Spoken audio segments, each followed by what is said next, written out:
বাবুবাজার থেকে গাবতলীর দিকে সোজা যাওয়ার কোনো সুযোগ নাই। এই দিকে চলে আসবে, লাউতলা দিয়ে ইউটার্ন নিবে, দেন মোহাম্মদপুর ওই সিগন্যাল যেখানে ছিল ওখান দিয়ে বাম দিকে চলে যাবে। আর এই দিক যেটা যাবে সোজা, এই জায়গাটা পুরোটা ঢালাই করে নিতে হবে, কারণ গাড়ি এখান দিয়ে বৃষ্টির মধ্যে কীভাবে যাবে, কাদা পুরো এই পর্যন্ত রোড বাড়াই দিতে হবে। এই সিএনজি এলারা সব জায়গায় করে আকাম, ও খুবই সাবধান ভাই, এদের সাথে লাগে না। এরা কিন্তু এখন খুবই ভয়ঙ্কর হয়ে গেছে, এদের সাথে লাগলে দেখবেন প্রশ্ন বাই করে ফেলাইছে, মানে পুরাই আজব কাহিনী হয়ে যাবে। Dhanmondi 5 kilometre, Gabtoli 7 kilometre, Gulistan 10 kilometre. Hello everyone, welcome to RS rider, hope you guys are doing fine. আসছি বুড়িগঙ্গা 3য় সেতু, মানে বসিলা ব্রিজে উঠতেছি, আর একটু ধানমন্ডির দিকে যাবো। ব্রিজে কি পরিমাণ বালু জমা থাকে এক সাইডে, ওই সাইডটা কিন্তু মোটামুটি 1-2 ফিট 3 ফিট, ওই 3 ফিট জায়গায় কোনো যানবাহন যাইতে পারে না, দেখছেন। বিশেষ করে 2 চাকার যান তো কোনোভাবে যাওয়া সম্ভব না, কারণ ওই বালুর উপরে উঠলেই ব্যালেন্স হারাইতে হইবে। পরিষ্কার করে মাঝে মাঝে দেখি, তবে খুবই ঘন ঘন করা দরকার। যে পরিমাণ এই অত্র এলাকায় বালু আছে, খুবই অবস্থা খারাপ। সামনে কি পরিমাণ জ্যাম পড়ছে কে জানে, কি গাড়ি পড়ছে। কাভার ভ্যানগুলো তো কোনোভাবে আগাইতে পারতেছে না, কে জানে। এইটা ছিল ব্রিজে একই সাথে স্বল্প গতির যানবাহন, কি অবস্থা কে জানে। সামনে যাব, আসতে পারবো, জ্যাম পড়ে আছে হয়তো, যে যাই দেখি সবাই যাইতেছে। আমার তেমনি পৌঁছাইতেও হইবে 5টার ভিতরে। খুবই মেঘলা একটা ওয়েদার আজকে, এবং আস্তে আস্তে এরকমই ওয়েদার পাওয়া যাবে, কারণ বর্ষাকাল কিন্তু প্রায় শুরু হয়ে যাচ্ছে। কালবৈশাখী কিন্তু ঝড়ঝাপটা আসতেছে। আমার সাথে বৃষ্টির ব্যাকআপও নিয়ে নিছি, কারণ আজকে বৃষ্টি আসার একটা পসিবিলিটি বারবারই দেখতেছি। আর এর আগে 2বার না 3 দিন বৃষ্টি হয়েছে, আমি মোটামুটি 2 দিন বৃষ্টিতে ভিজছি। মানে হঠাৎ বৃষ্টিতে আমারে ছাড়তেছে না, এই জন্য অতি সাবধানতার সাথে আমি রেইনকোটটা সাথে নিয়ে চলতেছি, যতটুকু যা আছে। পুরানো রেইনকোট এবছর একটা আমার কিনতে হবে নতুন করে। আর মোহাম্মদপুরে এই যে সামনে যে সিগন্যালটা আছে, সিগন্যালটা নিয়ে আমি অনেকভাবে বলছি যে এইটা অল টাইম গ্যাঞ্জামের জায়গা, কিন্তু এই জায়গাটা কিছু একটা পরিবর্তন হয়েছে। যারা এই রোডে রেগুলার চলাফেরা করেন তারা ব্যাপারটা জানেন, চলেন। আর যারা চলাফেরা করেন না, হুট করে আসবেন একদিন, তাদের একটু দেখাই। আগে আমার ভিডিও দেখে জেনে রাখলেন যে 40 ফিট এই পাশ দিয়ে গেল, 40 ফিটের সামনে আসার পরই এই যে লাউতলা খাল। এই সাইকেল ফুট করে ঢুকিয়ে দেয়, একটু বাজাইয়ে দিলে চাকা কমে যায়। এই যে লাউতলা খালের পরে এখানে ডিভাইডার চলে আসছে, এবং ডিভাইডারের পরে হচ্ছে ইউটার্ন। এই যে গাড়িগুলো ইউটার্ন নিতেছে, এই গাড়িগুলো গাবতলীর দিকে যাবে। এই গাড়িগুলো বাবুবাজারের দিক থেকে আসছে, যাবে গাবতলীর দিকে। কথাটা বুঝছেন? এই যে গাবতলীর দিকে যাবে এই গাড়িগুলো, কারণ সোজা যাওয়ার কোনো সুযোগ নাই। বাবুবাজার থেকে গাবতলীর দিকে সোজা যাওয়ার কোনো সুযোগ নাই। এই দিকে চলে আসবে, লাউতলা দিয়ে ইউটার্ন নিবে, দেন মোহাম্মদপুর ওই সিগন্যাল যেখানে ছিল ওখান দিয়ে বাম দিকে চলে যাবে। ওখানে কোনো সিগন্যাল নাই, কিন্তু গাড়ির গতি কমে গেছে, কারণ পুরা রোডের 2 রোডের গাড়ি 1 রোডে চলে আসে। গতি কমে গেছে, বাট দাঁড়াইতে হইতেছে না। যেমন একটা সিগন্যাল খেয়ে 10 মিনিট থাকা লাগতেছে না। চলেন সামনে গিয়ে দেখাই। আবার গাবতলী থেকে যে গাড়ি আসবে বাবুবাজারের দিকে যাবে, ওই গাড়িগুলো সোজা যেতে পারতেছে না। ওইটা আবার সামনে দিয়ে ইউটার্ন আছে, চলেন সেটাও দেখাবো। পরীক্ষামূলক ভাবে চালু করছে। ইউটার্নের যে জায়গাগুলো, ওখানে প্রচুর পরিমাণে স্পেস দরকার হবে। আশেপাশে জায়গা আছে, কিন্তু পেজ ঢালাই করা নাই, মানে ঢালাই করা নাই রাস্তা। ওই জায়গাগুলো বৃষ্টি হলে কাদা কোদা হয়ে যাবে। ওই জায়গাগুলো ইউজ করতে হইবে, ওই জায়গাগুলো রোড করে নিতে হবে, তাহলে ইউটার্নটা ইফেক্টিভ হচ্ছে বোঝা যাচ্ছে। এই যে 3-4 দিন যাবত এরকম চলতেছে এবং ভালো একটা ইফেক্টিভ বোঝা যাচ্ছে।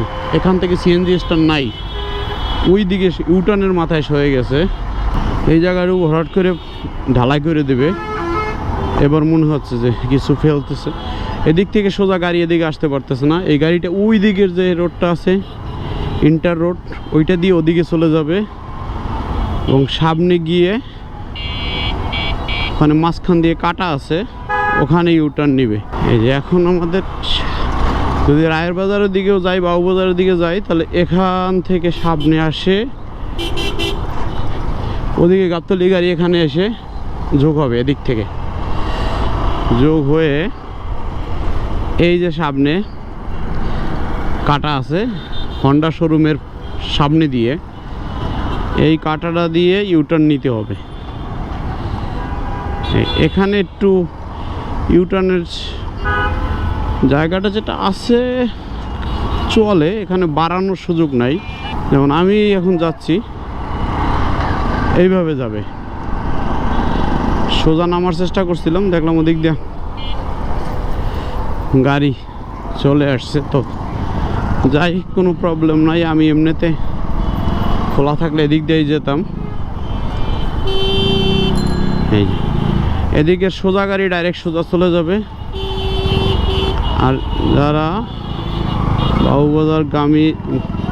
বাবুবাজারের দিকে যাবে তারা এই দিক দিয়ে চলে যাবে। এই যে এখানে আবার ইউটার্ন সিস্টেম করছে, এই চলে আসলাম। এ হলো মোহাম্মদপুরের একটা রোড লেআউট পরিবর্তন করছে এবং পরীক্ষামূলক।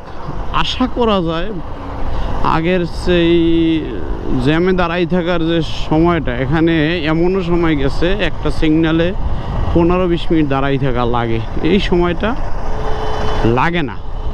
এটা সময়টা অর্ধেকে চলে আসছে। বৃষ্টি কি চলেই আসবে নাকি? গাড়িতে ফুয়েলও নাই, ফুয়েল আসার সময় দিয়ে অল্প কিছু ফুয়েল নিতে হবে।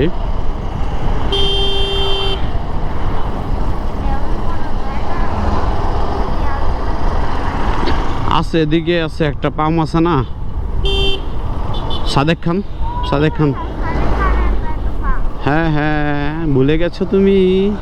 সন্ধ্যা 6:27। ফুয়েল নিতে হবে এমার্জেন্সি, কারণ রিজার্ভে অলরেডি কত 45 আর 8 53 কিলোমিটার চালিয়ে ফেলছি। এখন অল্প করে হলেও ফুয়েল নিতে হবে, কোনো অপশন নাই। আর সাদেক খান থেকে আমি সাধারণত ফুয়েল নেই না, একদম বিপদ আপদে না পড়লে ওই রকম বিপদের মধ্যেই আছি। 200 টাকার অক্টেন নিয়ে নিই। 126 করেই না কমছে? 125। আচ্ছা, ফুয়েলের দাম কমছে তাহলে 1 টাকা। ফুয়েলের লিটার হয়েছে 125, 200 টাকায় পাইছি 1.60 লিটার। আচ্ছা, ফুয়েল তো নিলাম, রিজার্ভটাও একবার অন করে দিলাম। যাক, এখন কাটা তো লাফানি বন্ধ হয়েছে। আপনার 1.60 লিটার রিজার্ভে তো একটু আসছিল মনে হয়, আরও 2-3 কিলো যাইতো। দেখ, সেই দিক থেকে 1.5 লিটারের উপরে আছে ফুয়েল। রিজার্ভ তো ফুল হওয়ার কথা, এরপরে আরও বেশি হওয়ার কথা।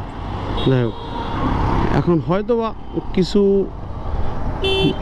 2-3 কিলোমিটার চালানোর পরেও আবার কাটা লাফানো শুরু হইতে পারে। যাক, যেটা হবে সেটা তো হবেই। মাইলেজটাও কম পাচ্ছি মনে হয়, ইঞ্জিনটা সার্ভিসিং দেওয়া লাগে। খুবই গুরুত্বপূর্ণ হয়ে পড়ছে ইঞ্জিনের সার্ভিসিং। গাড়ির টান টনও কেমন কাছে আমার কাছেই ভালো লাগে না। খুবই ব্যস্ততার মাঝে সময় পার করতেছি, গাড়ির যে একটু কাজ করাবো সেই সময় সুযোগটাও হয়ে উঠতেছে না, খুবই ব্যস্ততার মাঝে। সন্ধ্যার এই মুহূর্তটা অনেক গাড়ি হেডলাইট জ্বালায়, অনেক গাড়ি জ্বালায় না। এটা খুবই একটা রিস্কি ব্যাপার। আলো আঁধারি খেলার এই সময়টা খুবই রিস্কি, এবং মানুষের চোখে একটা আলো আঁধারি খেলা চলে, যেটার কারণে এই সময়টা অ্যাক্সিডেন্ট হয়।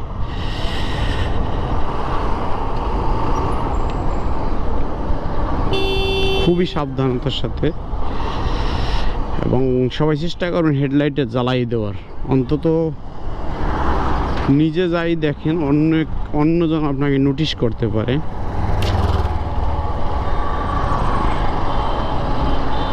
ওহো, অনেক সময় মানুষ আছে আপনাকে হেডলাইট ছাড়া দেখবেও না, বুঝবেও না, লাফ দিয়ে সামনে চলে আসবে, ব্যাঙের মতো পড়বে এইসা। আমি বুঝতেছি না একটা জিনিস, এই সিস্টেমটা করার ফলে কি এই দিক দিয়ে সরাসরি চলাচলের গাড়ি মনে হয় কমে গেছে না কি? আমি কম দেখতেছি, কারণ এর আগে তো এখানে প্রচুর পরিমাণে সিগনালে ঘুরে থাকতো। আর পিক আপ বড় বড় ওই যে ঘুরতেছে, যদিও বড় বড় কার্গোগুলো সুন্দরবন কুরিয়ারের, এগুলো মনে হয় অন্য রোড নিছে, কে জানে না। রোড রানিং দেখে আসলে বোঝা যাচ্ছে না। সিস্টেমটা ভালোই করছে, কিন্তু প্রচুর জায়গা প্রয়োজন। এই জায়গাগুলো করে নিতে হবে, রোডের ভিতরে নিয়ে নিতে হবে, ঢালাই করে। সামনে একটা জায়গা, ইউটার্নের যে জায়গাটা, এই জায়গাটা থেকে পুরো জায়গাটা এটা নিয়ে নিতে হবে। এই জায়গাটা পুরোটা নিতে হবে, কারণ এখান থেকে ইউটার্নের জন্য গাড়ি একদম এখানে নামতে হয়। আর এই দিক যেটা যাবে সোজা, এই জায়গাটা পুরোটা ঢালাই করে নিতে হবে, কারণ গাড়ি এখান দিয়ে বৃষ্টির ভিতরে কীভাবে যাবে, কাদা ভিতরে। এখন তো শুকনো আছে, চলে যেতে চাচ্ছে।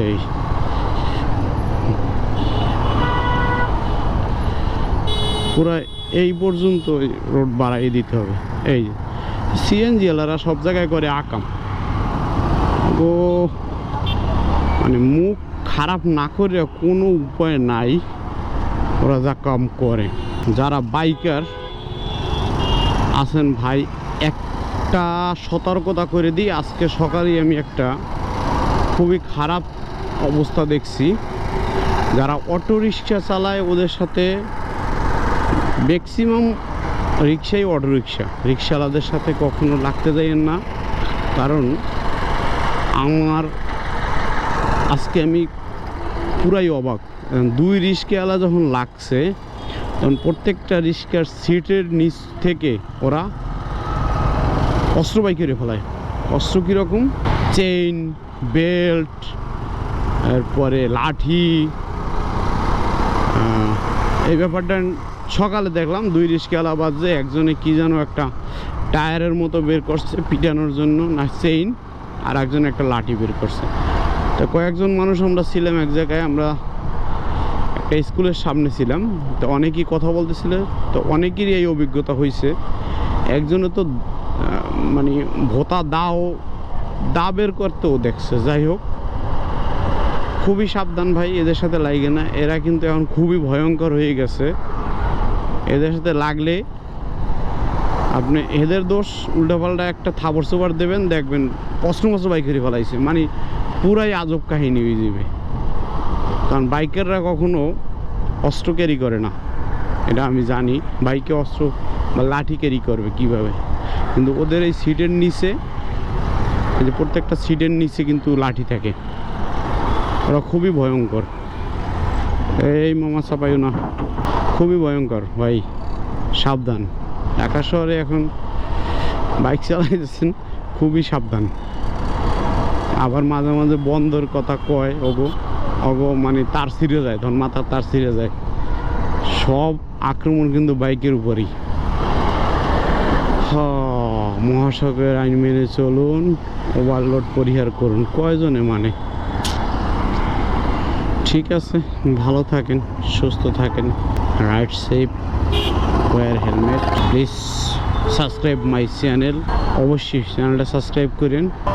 আর কিছু ছোট ছোট ভিডিও আমি ফেসবুক পেজে দেই, ইম্পর্টেন্ট কিছু কিছু মেসেজ, ছোট ছোট।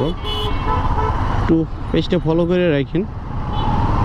পেজের লিঙ্ক পাবেন ইউটিউব চ্যানেলের ডেসক্রিপশনে আছে, এই ভিডিওর ডেসক্রিপশনে আমি দিয়ে দেবো ইনস্টাগ্রাম এবং পেজের লিঙ্ক। একটু ফলো করেন, কারণ পেজে ফলোয়ার নাই বললেই চলে।